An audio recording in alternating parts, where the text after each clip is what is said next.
Hello students, welcome to arch chemistry.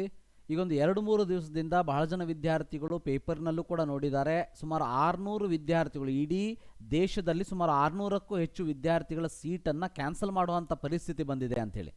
So ಇದು ಕರ್ನಾಟಕಕ್ಕೆ ಅಷ್ಟೊಂದು ಅಫೆಕ್ಟ್ ಆಗೋದಿಲ್ಲ. ಇಲ್ಲಿ ಇರುವಂಥ ರೂಲ್ಸನ್ನು ಕ್ಲಿಯರಾಗಿ ಅರ್ಥ ಮಾಡ್ಕೊಳ್ಳಿ. ಸೊ ಸುಪ್ರೀಂ ಕೋರ್ಟ್ ಅವರು ಏನು ಹೇಳಿದರು ಅಥವಾ ಮತ್ತು NMC ಅವರು ಏನು ಹೇಳಿದರು ಅಂತಂದರೆ 30ನೇ ಸೆಪ್ಟೆಂಬರ್ ಒಳಗಾಗಿ ಎಲ್ಲ ರೀತಿಯ UG MBBS ಕೌನ್ಸಿಲಿಂಗ್ಗಳು ಮುಗಿಬೇಕು ಅಂತ ಹೇಳಿದರು. ಆದರೆ ಏನಾಗಿದೆ ಅಂತಂದರೆ ಕರ್ನಾಟಕದಲ್ಲಿ ಆಲ್ಮೋಸ್ಟ್ ಈ ಕರ್ನಾಟಕ ಸ್ಟೇಟನ್ನು ನಾನು ತೋರಿಸ್ಬಿಡ್ತೀನಿ ನೋಡಿ. ಕರ್ನಾಟಕದಲ್ಲಿ ಏನು ಒಂದು ಲಾಸ್ಟ್ ನೋಟಿಫಿಕೇಶನ್ ಬಂದಿತ್ತು UG NEET stray vacancy round ಬಗ್ಗೆ ಅಂತಂದರೆ 28ನೇ ತಾರೀಕಿಗೆ ಏನು ಸೀಟ್ ಅಲಾಟ್ ಆಗಿದೆ. ಸೊ ಕಾಲೇಜ್ ಹೋಗಿ ಅಡ್ಮಿಷನ್ ತೊಗೊಳ್ಳೋದಕ್ಕೆ 3ನೇ ತಾರೀಕು ಲಾಸ್ಟ್ ಡೇಟ್ ಅಂತ ಇರೋದು ಇದೆ. ಅಂದರೆ 3 ಅಕ್ಟೋಬರ್ ತನಕ admission ತೊಗೊಂಡಿದ್ದಾರೆ.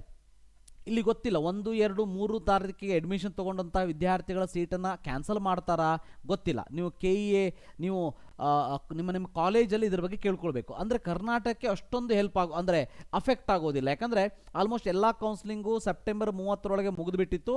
Only stray vacancy round, ಅದು ಕೂಡ remember second stray vacancy round ಅಂತ ನಾವೇನು ಹೇಳ್ತೀವಿ ಅಂದರೆ only for the management seat ಅಂತ ಏನಿತ್ತು ಆ ಸೀಟ್ಗಳಿಗೆ ಸಂಬಂಧಪಟ್ಟಂತಹ ಕೌನ್ಸಿಲಿಂಗ್ ಏನಿತ್ತು ಅದರ ಒಂದು ಅಡ್ಮಿಷನ್ 3ನೇ ತಾರೀಕು ತನಕ ನಡೆದಿತ್ತು. ಅದಕ್ಕೆ KE ಅವರು ಈ ಕರ್ನಾಟಕದಲ್ಲಿ ಇದು ಒಂದು ನೋಟಿಫಿಕೇಶನ್ ಇದೆ NMC ಅವ್ರದ್ದು, ಇದು ಅಷ್ಟೊಂದು ಅಫೆಕ್ಟ್ ಆಗೋದಿಲ್ಲ.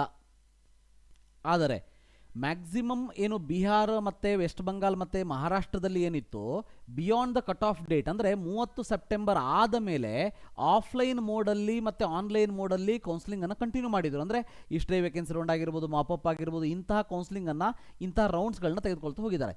ಎಲ್ಲಿ ಮಹಾರಾಷ್ಟ್ರ, ಬಿಹಾರ್ ಮತ್ತು west Bengal maximum students. So ಅದಕ್ಕೆ ಅಂತಹ 600ಕ್ಕೂ ಹೆಚ್ಚು ವಿದ್ಯಾರ್ಥಿಗಳ ಸೀಟನ್ನು ಕ್ಯಾನ್ಸಲ್ ಮಾಡಿ ಅಂಥೇಳಿ NMC ಅವರು ಡೈರೆಕ್ಟಾಗಿ ನೋಟಿಫಿಕೇಶನ್ ಕೊಟ್ಟಿರುವಂಥದ್ದು. ಲಾಸ್ಟ್ ಪ್ಯಾರಾವನ್ನು ಇಲ್ಲಿ ನೋಡಿ.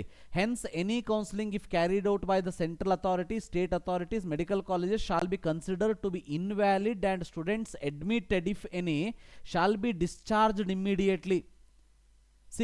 ಅವರ ಜೀವನ ಕತ್ತಲಲ್ಲಿ ದುಡ್ದ ಹಾಗೇನೆ ಇದಕ್ಕೆ ಮತ್ತೆ ಕೋರ್ಟಿಗೆ ಹೋಗ್ತಾರೆ. ಇದು ಕೋರ್ಟು ಏನು ಆರ್ಡರ್ ಕೊಡ್ತಾರೆ ಗೊತ್ತಿಲ್ಲ. ಬಟ್ ಇಲ್ಲಿ ಇರುವಂಥ ಇಲ್ಲಿಯ ತನಕ ಇರುವಂಥ ಕೋರ್ಟ್ ಆರ್ಡರ್ ಪ್ರಕಾರ ಸೆಪ್ಟೆಂಬರ್ 30 ಲಾಸ್ಟ್ ಡೇಟ್ ಆಗಿತ್ತು.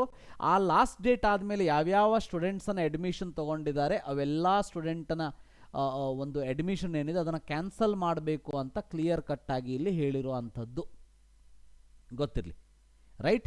ಸೊ ಇದಿಷ್ಟು ಇವತ್ತಿನೊಂದು ವಿಡಿಯೋ. ಯಾಕಂದರೆ ಭಾಳ ಜನ ವಿದ್ಯಾರ್ಥಿ ಕೇಳ್ತಾರೆ, ಸರ್ 600 ಸೀಟ್ ಕ್ಯಾನ್ಸಲ್ ಆಗ್ತದಂತೆ, ನಮ್ಮದು ಕ್ಯಾನ್ಸಲ್ ಆಗ್ತದಾ ಅಂತೇಳಿ. ಸೊ ನಮ್ಮ ಕರ್ನಾಟಕಕ್ಕೆ ಅಷ್ಟು ಇಫೆಕ್ಟ್ ಆಗೋದಿಲ್ಲ. ಒಂದು 3-4-5 ಜನ ವಿದ್ಯಾರ್ಥಿಗಳು ಅದು ಅಫಿಷಿಯಲಿ ಇಲ್ಲಿ ನೋಡಿ 28ನೇ ತಾರೀಕಿಗೆ ರಿಸಲ್ಟ್ ಅನೌನ್ಸ್ ಮಾಡಿಬಿಟ್ಟಿದ್ದಾರೆ. ಸೊ ಓಕೆ, ಅಂದರೆ ಡಿಮ್ಯಾಂಡ್ ಡ್ರಾಫ್ಟನ್ನು 28ನೇ ತಾರೀಕಿನೊಳಗೆ ಕೊಟ್ಟುಬಿಟ್ಟಿದ್ದಾರೆ.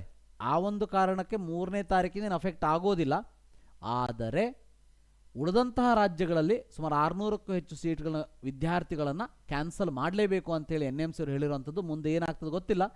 ಸೊ ಇದೊಂದು ಇನ್ಫಾರ್ಮೇಷನ್ ನಿಮಗೆ ತಿಳಿಸ್ಬೇಕಿತ್ತು. Thank you. Have a nice day.